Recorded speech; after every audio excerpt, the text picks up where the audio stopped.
तो पिछले लेक्चर में हमने क्या देखा था कि अगर यहां से आप चलते हो, यहां से आप चलते हो और इस तरीके से आप यहां पहुंचे और फिर यहां से आप यहां पहुंचते हो, ये कुछ हो जाता था अपना वेक्टर ए और ये कुछ हो जाता था वेक्टर बी, और इनिशियल टू फाइनल पॉइंट तक हम लोग एक वेक्टर जो बनाते थे इसका हम लोग नाम दे देते थे रिजल्टेंट, जो कि होता था vector A plus vector B.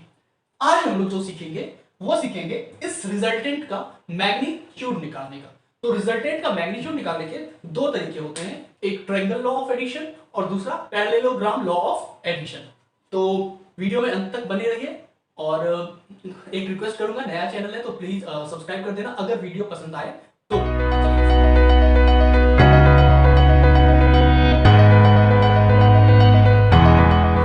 अपना फर्स्ट लॉ जो होगा वो होगा triangle law of addition, triangle law of addition.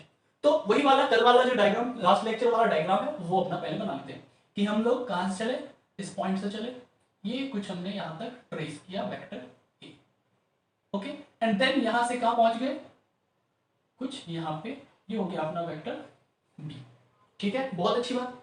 Resultant अपना कौन सा होता था, तो रिजल्टेंट हमारा ये हो जाता था ऐसा, जो ये थर्ड मिलता था, तो this is resultant R, this will equals to A plus B.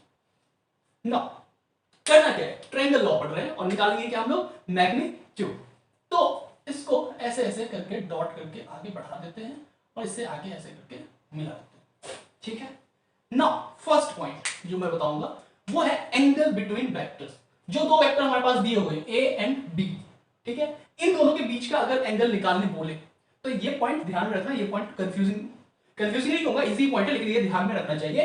तो ए और बी के बीच में जो आपको एंगल निकालना होगा, दो वेक्टर के बीच में जब भी एंगल निकालना होता है तो ध्यान ये रखना है कि दोनों वेक्टर का या तो टेल टेल, जैसे देखो ये ए का टेल ये है, बी का टेल ये है, यहां पे ऐसा होता है ना, ये एरो हेड होता है और ये टेल होता है, तो टेल से टेल मिलना चाहिए या हेड से हेड मिलना चाहिए, तभी वो एंगल होता है, एंगल बिटवीन वेक्टर्स। जैसे देखो यहां पे अगर आर और ए के बीच में एंगल कहे तो आर का टेल और ए का टेल मिल रहा है, ठीक है, रिजल्टेंट और एंगल एक वेक्टर ए का टेल मिल रहा है, तो ये एंगल हो जाएगा किसका, रिजल्टेंट और ए के बीच का।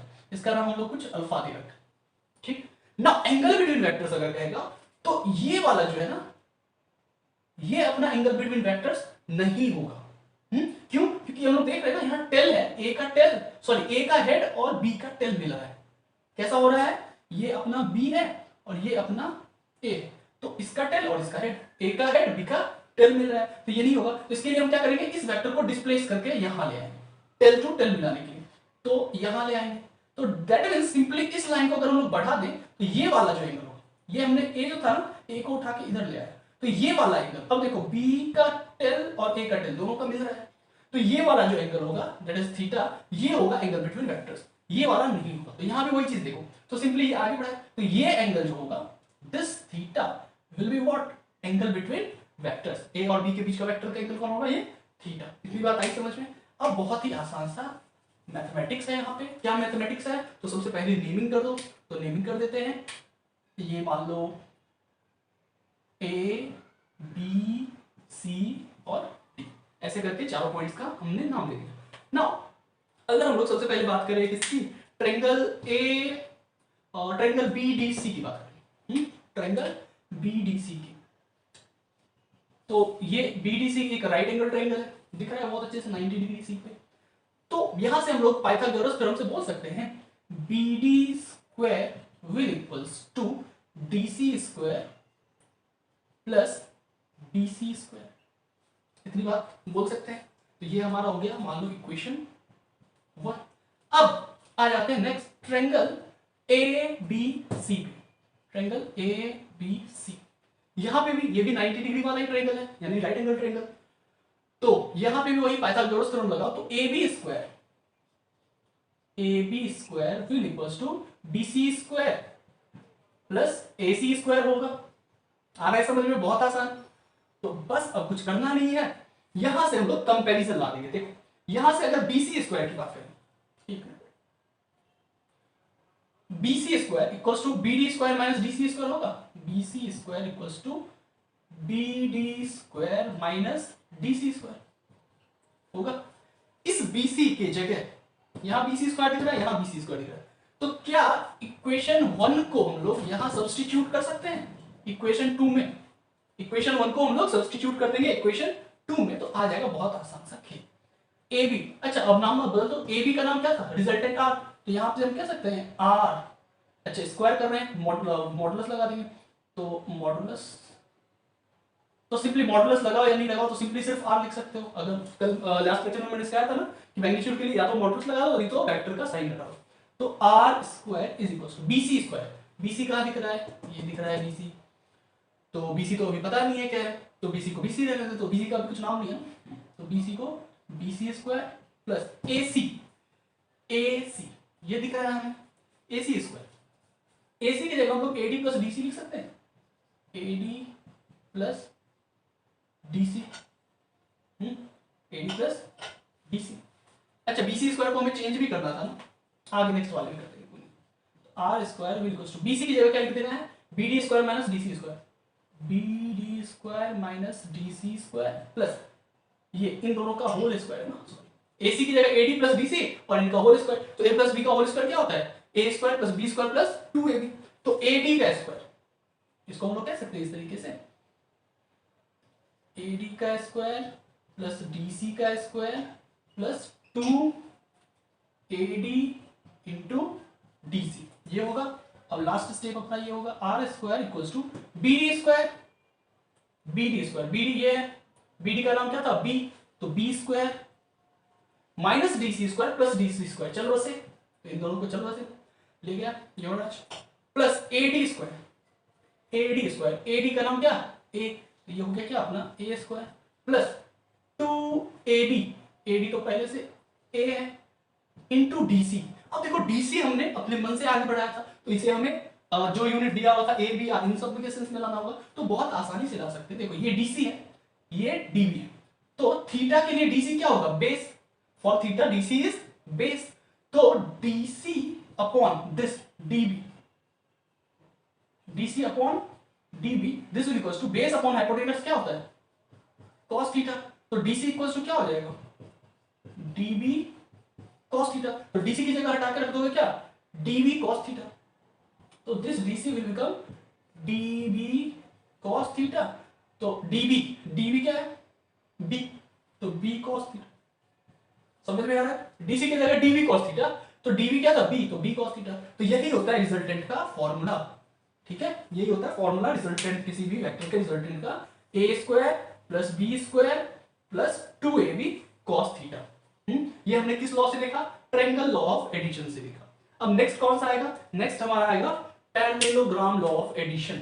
यहां पे हमने क्या किया था? यहां हमने सीक्वेंस को फॉलो किया था कि आप अगर ए से बी जा रहे हो तो कैसे जाओगे? एक बार आप इस डायरेक्शन में इतना जाओगे एडी, ये वेक्टर खत्म होगा, फिर कैसे जाओगे? डी। तो ये हमने एक सीक्वेंस से फॉलो किया। अब दूसरा जो तरीका जो पैरेललोग्राम लॉ आएगा, यहीं पे मैं स्टार्ट कर देता हूं।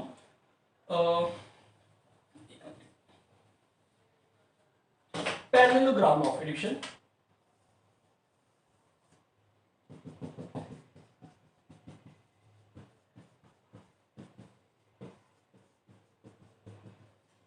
यहां पे हमारा जो यूज होने वाला है वो यूज होने वाला है शिफ्टिंग ऑफ वेक्टर, जो हमने last lecture first lecture vector का जो किया उसमें जो हमने बात समझी थी कि वेक्टर को आप पैरेलली यूनिवर्स में कहीं भी शिफ्ट कर सकते हो, तो उसी लॉ का अब यहां पे यूज होने वाला है कि यही जो एडी था, कि हमने यहां से यहां गया और दूसरा कोई भी वेक्टर, अब इसको थोड़ा दूसरे तरीके से समझते हैं। दूसरा ये एक वेक्टर हमने आपको ए दे दिया, हाँ, और दूसरा वेक्टर मैंने आपको यहां बना के ऐसे दे दिया, वेक्टर बी, एक यहां एक यहां दे दिया। अब कहूंगा कि इसे ऐड करके बताओ कि क्या रिजल्टेंट आएगा, ठीक है? तो घबराना नहीं है कि ये यहां है ये यहां है, कैसे ऐड करेंगे, कोई मैचिंग नहीं। लॉ पता है क्या कि वेक्टर यूनिवर्स में पैरेलल कहीं भी शिफ्ट हो सकता है, तो बस इसको इसी तरीके से पकड़ेंगे। ये मान लो कुछ थीटा एंगल पे अगर है, ये कुछ थीटा एंगल पे है, तो बस थीटा एंगल से ही यहां पे शिफ्ट कर देंगे, तो यहां पे हमने इसे शिफ्ट कर दिया वेक्टर बी को, कितने एंगल से? थीटा एंगल से कर दिया। बहुत अच्छा, बहुत आसान। अब करना क्या है? तो अब इसका हमें रिजल्टेंट निकालना है, किस तरीके से? पैरेललोग्राम लॉ की मदद से। वैसे क्वेश्चन बनाते वक्त ये सब इतना ध्यान नहीं रखना है, बट बेसिक पता होना चाहिए अच्छे से। अब करना क्या, इसके पैरेलल में, ए के पैरेलल में ऊपर बना दो एक साइड, और बी के पैरेलल में इधर बना दो एक साइड। थोड़ा मैं ज्यादा लंबा ले रहा हूँ क्योंकि फिगर छोटा नहीं दिखना चाहिए। ये हमने बना दिया पैरेलल। अब रिजल्टेंट जो होगा वो इस पैरेललोग्राम का, ये एक पैरेललोग्राम हमें दिख रहा है, वो इस पैरेललोग्राम का जो डायगोनल होगा, ये होगा क्या, रिजल्टेंट आर। ये होगा अपना रिजल्टेंट आर। और पिछले जैसे यहाँ पे अल्फा एंगल बना रहा था रिजल्टेंट, यहाँ भी हम लोग रिजल्टेंट के साथ क्या मान लेते हैं, अल्फा। अच्छा, अभी उसका मैं फॉर्मूला आपको बताने वाला हूँ कि रिजल्टेंट का एंगल कितना होता है, ठीक है। वो इससे भी बता सकते हैं, पैरेललोग्राम लॉ से भी बता सकते हैं। तो अभी जब ये रिजल्टेंट का हो जाएगा तो मैं करता हूँ। ऐसा हो गया फिगर, बहुत अच्छा, बहुत आसान। अब कुछ नहीं करना है, अब बस वही थोड़ा ना यहाँ जिस तरीके से बढ़ाया उसी तरीके से यहाँ भी बढ़ा दो, नेमिंग कर दो, ए बी सी डी और ई। ये वेक्टर बी तो ये भी वेक्टर बी, ये वेक्टर है तो ये भी वेक्टर है, लिखने की जरूरत है नहीं क्योंकि उसकी जरूरत भी नहीं है। समझना क्या। अब देखो, ये वेक्टर बी है और ये भी एंगल कितना होगा, थीटा, क्योंकि ये थीटा है तो ये भी थीटा है। ए और बी के बीच में एंगल थीटा, तो ये भी ए और बी ही है ना, तो थीटा एंगल। समझ में आता है ना, एग्जैक्टली पैरेलल शिफ्टिंग का ना। बताओ CD का अगर वैल्यू गया तो CD इक्वल्स टू क्या हो जाएगा, CD by CE will equals to sin theta हो जाएगा। CD by CE equals to sin theta हो जाएगा। ये CD और ये CE, CD के लिए थीटा क्या था, परपेंडिकुलर, तो sin थीटा। तो CD इक्वल्स टू क्या हो गया, CE sin थीटा। CE का नाम क्या है, B, तो B sin थीटा कह सकते हैं। ये चीजें अभी हम लोग कंपोनेंट ऑफ वेक्टर जो नेक्स्ट लेक्चर होगा उसमें भी सीखेंगे कैसे निकालते हैं। तो CD की जगह क्या, B sin थीटा। उसी तरीके से ED by EC will equals to cos theta होगा। थीटा के लिए ED क्या, base upon hypotenuse cos theta, तो ED इक्वल्स टू क्या हो गया, EC cos theta, this will equals to B cos theta. ये बात समझ में आ गई। अब बस पकड़ लो अपना ट्रायंगल ABC, सॉरी ACD पकड़ लो, राइट ट्रायंगल है, ट्रायंगल ACD। तो यहां से हम लोग कह सकते हैं कि ये AC का square will equals to AD का स्क्वायर प्लस CD का स्क्वायर, ठीक है। इसी को उठा के यहां लाओ, AC क्या है, R, तो रिजल्टेंट का square R square, this will equals to AD को जगह हम लोग क्या लिख सकते हैं, AE प्लस ED का होल स्क्वायर प्लस CD का स्क्वायर। तो CD की जगह तो हम लोग बहुत आसानी से लिख सकते हैं ना, B sin थीटा का स्क्वायर, तो B sin थीटा का होल स्क्वायर। क्लियर है, आगे बढ़ो। R square will equals to AE plus ED का whole square, A plus B का होल स्क्वायर। तो AE की जगह हम लोग लिख सकते हैं, AE की जगह वेक्टर A, तो वेक्टर A प्लस ED की जगह क्या लिख सकते हैं, B cos थीटा का square plus B sin theta का स्क्वायर। यहां तक कोई दिक्कत, AE की जगह A लिख दिया, ED की जगह B cos थीटा लिख दिया। अच्छा, अभी सब मैग्नीट्यूड ले रहे हैं तो ये वेक्टर वाला साइन आप हटा सकते हो। Clear. R square will equals to A plus B का होल स्क्वायर क्या होता है, A square plus B square यानी B square cos square theta plus 2AB यानी 2A और B की जगह लिखेंगे B cos theta plus B square sin square theta जो था। कोई समस्या नहीं, B square sin square theta. अब समझना, R square will equals to A square plus B square cos square theta B square sin square theta. इन दोनों को अगर एक साथ बनाए तो क्या हो जाएगा, B square cos square theta plus sin square theta plus 2AB cos theta. तो यहां से R square will equals to A square plus cos square theta plus sin square theta 1, तो A square plus B square plus 2AB cos theta.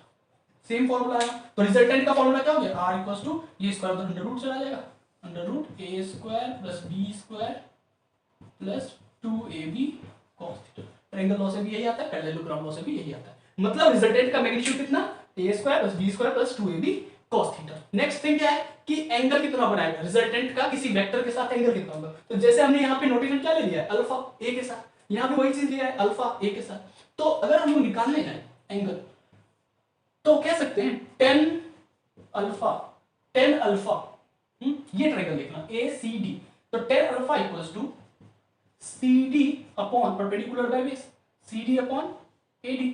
तो tan alpha will equals to CD कितना था अपना, CD था B sin theta, तो B sin theta by AD कितना था, AD था हमारा यहाँ A plus B cos theta, A plus B cos theta, तो A plus B cos theta, यही होता है एंगल। ये फॉर्मूला ध्यान रखना, ये फॉर्मूला ध्यान रखने से, ध्यान रखने वाली बात है नहीं कुछ, थोड़ी ध्यान रखना है।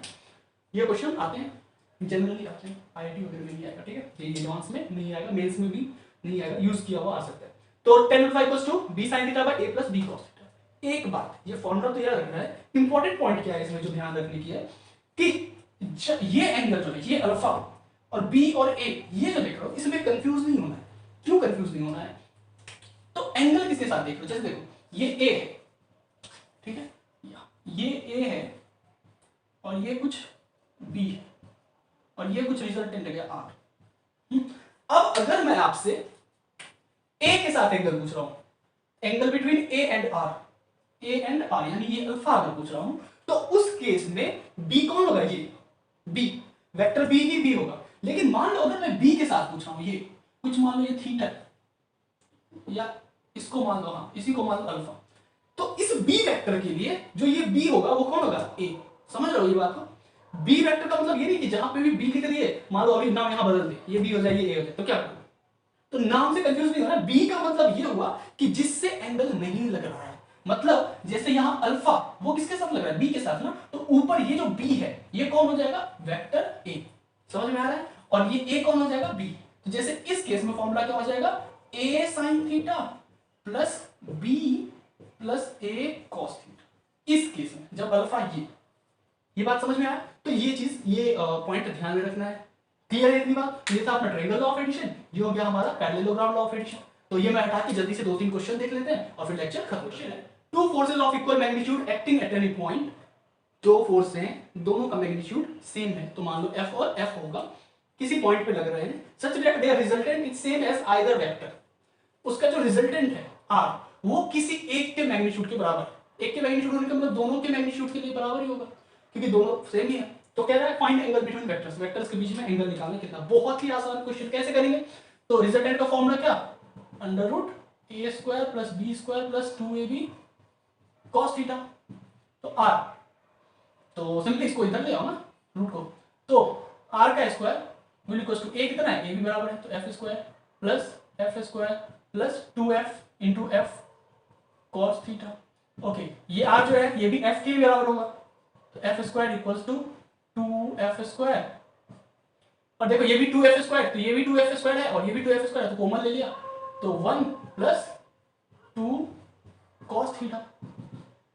यहां से f स्क्वायर से f स्क्वायर चलो बस ये 2 नीचे चला जाएगा, 1/2, अच्छा ये प्लस में है तो ये इधर माइनस में आ जाएगा। तो क्या करना है अब, हाँ तो 1/2 विल इक्वल्स टू, ऐसे करते हैं, क्या करते हैं, ये भी ये मत करो, तो ये f स्क्वायर अपना हो गया 2f square plus 2f square cos theta, तो यहां से ये f स्क्वायर इधर माइनस में आ जाएगा 2f स्क्वायर, तो f square minus 2f square minus f square, this will equals to 2f square cos theta, f square से f स्क्वायर कट गया तो माइनस 1/2, ये 2 नीचे आ गया ना, इक्वल्स टू cos थीटा, तो cos थीटा माइनस 1/2 कितने के लिए होता है, सेकंड क्वाड्रेंट में cos नेगेटिव होता है, तो सेकंड क्वाड्रेंट में चला जाएगा तो cos 120, तो थीटा का कितना हो जाएगा, ये निकाल के देख लेना, 120 डिग्री होता है, तो थीटा कितना हो गया 120 डिग्री, मतलब दोनों फोर्स ये F और दूसरा F, इन दोनों के बीच में कितना एंगल 120 डिग्री। अब अगर इसी में हम रिजल्टेंट की बात करते हैं तो देखो बाबू, ये भी F ये भी F, तो इस केस में रिजल्टेंट जो है वो कहां से जाएगा, बीच से, यानी ये भी 60 डिग्री और ये भी 60 डिग्री। देखो अगर ये मजबूत रहता, इसका मैग्नीट्यूड ज्यादा रहता, तो ये वेक्टर क्या होता, इधर शिफ्ट हो जाता, तो ये एंगल बढ़ जाता और ये एंगल कम हो जाता। तो ऐसे ही क्वेश्चन आसान से आते रहते हैं, इसमें कुछ है नहीं, ज्यादा मजा कब आएगा, जो 3-4 वेक्टर वाला आएगा, वो पढ़ने के लिए हमें पहले क्या समझना होगा, यूनिट वेक्टर और कंपोनेंट ऑफ वेक्टर। तो नेक्स्ट लेक्चर जो हमारा होगा वो कंपोनेंट ऑफ वेक्टर और यूनिट वेक्टर दोनों को कवर करेगा, एंड आफ्टर दैट हम लोग पढ़ेंगे उनकी हेल्प से कैसे 4, 5, 10, 20 जो भी हो, जितने भी वेक्टर्स मिले सबको हम लोग ऐड करते हैं, ठीक है। तो तब तक के लिए अगर इसके क्वेश्चंस कहीं भी आपको मिलते हैं तो वो जरूर से जरूर कर लो और पढ़ते रहो, मजे करते रहो। वीडियो अगर लाइक मतलब ठीक लगा हो तो प्लीज सब्सक्राइब कर देना, न्यू चैनल है तो हेल्प चाहिए आप लोगों की, ठीक है। तो मिलते हैं नेक्स्ट लेक्चर में।